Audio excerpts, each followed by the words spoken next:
এই বাংলাদেশ আমাদেরকে শৃঙ্খলার আওতায় থাকতে হবে। সকলকে কথা শোনেন, এগুলো আন্তর্জাতিক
একটু পিছাইতে হবে, বুঝছেন?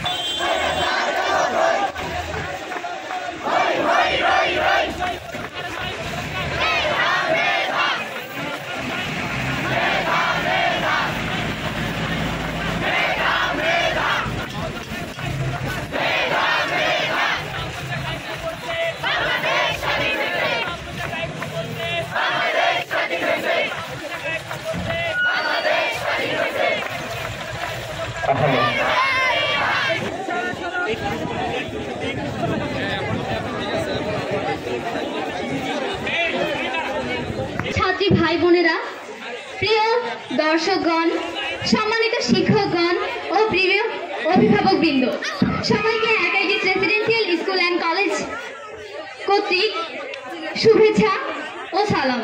আসসালামু আলাইকুম ওয়া রাহমাতুল্লাহি ওয়া বারাকাতুহু। বাংলাদেশকে সালামের উত্তর দেয় আসসালামু আলাইকুম।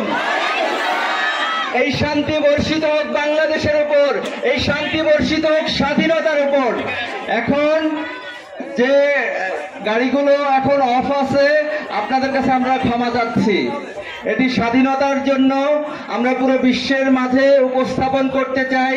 পুরো বাংলাদেশের এক প্রান্ত দিনাজপুরের আমবাড়ি থেকে আমরা শহীদদের স্মরণে আজকে একত্রিত হয়েছি। সবাই 1 মিনিট নীরবতা পালন করে পুরো বিশ্বকে দেখিয়ে দেই।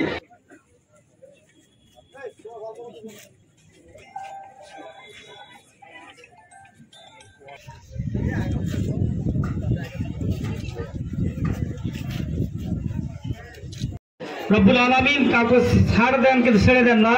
ইন্না বাদশা রব্বি গেলা সাদিদ, তোমার পূর্বধর শক্ত হওয়া। এই জন্য আমরা যারা চলে তা দোয়া করবো এবং আল্লাহ রব্বুল আলামিন আগামীতে আমাদের এই দেশের জন্য এমন এক রাষ্ট্রনায়ক আন্দোলন করেন যে রাষ্ট্রনায়ক এই দেশটাকে কোরআন সুন্নাহ দিয়ে সুন্দরভাবে দেশটাকে সাজাবে, দেশ পরিচয় এরকম একটা রাষ্ট্র আমাদের দান করে বলে আমিন। এবং আল্লাহ রব্বুল আলামিন ছাত্রদের মধ্যে যদি এই উদ্দীপনা না জমাতেন, এটা রব্বুল আলামিনের হুকুম হয়েছে, কি বলেন ঠিক কিনা? السلام تبارك يا ذا الجلال والإكرام ربنا ظلمنا أنفسنا وإن لم تغفر لنا وترحمنا لنكونن من الخاسرين يا رب العالمين। আমার ছাত্র ভাই সকলকে আল্লাহ তোমার হুকুম পর্যন্ত নামাজ পড়া তৌফিক দান করো। আল্লাহ তুমি আমাদের সকলকে হিদায়াত দান করো। ইয়া আল্লাহ এই দেশের মধ্যে শান্তি বিরাজ করো। ইয়া আল্লাহ এই দেশের রাষ্ট্র ক্ষমতার জন্য এত মানুষকে গুম খুন হত্যা, এটা আল্লাহ তুমি এটার বিচার তুমি করিও মাওলা। ইয়া রাব্বুল আলামিন, খাস করে মাওলা ইয়া আল্লাহ যে সমস্ত আবু সাইদ ভাই সহ এবং যিনি পানি দিচ্ছিলেন মুক্ত ভাই সহ তার যে দৃশ্যটা চোখে ভাসতেছে মাওলা, পানি বলতেছিলেন, তাদেরকে মাওলা দুনিয়া থেকে উঠে দেওয়া হলো। এই অনেক ভাই বোন যারা দুনিয়া থেকে চলে গেছেন দেশের জন্য, তাদের সকলকে আল্লাহ তুমি শাহাদত হিসাবে কবুল করে নাও, সকলকে তুমি মাফ করে দাও, তাদের দেশের জন্য কবুল করো। যে সমস্ত মা বাবার সন্তানের বুক খালি হয়েছে আল্লাহ তাদেরকে ধৈর্য ধারণ করা তৌফিক দান করো। ইয়া রাব্বুল আলামিন, বাংলাদেশ থেকে যত প্রকার বৈষম্য অন্যায় অবিচার দুর্বৃত্ত করে এ দেশের মধ্যে তুমি শান্তি বিরাজ করো। ইয়া আল্লাহ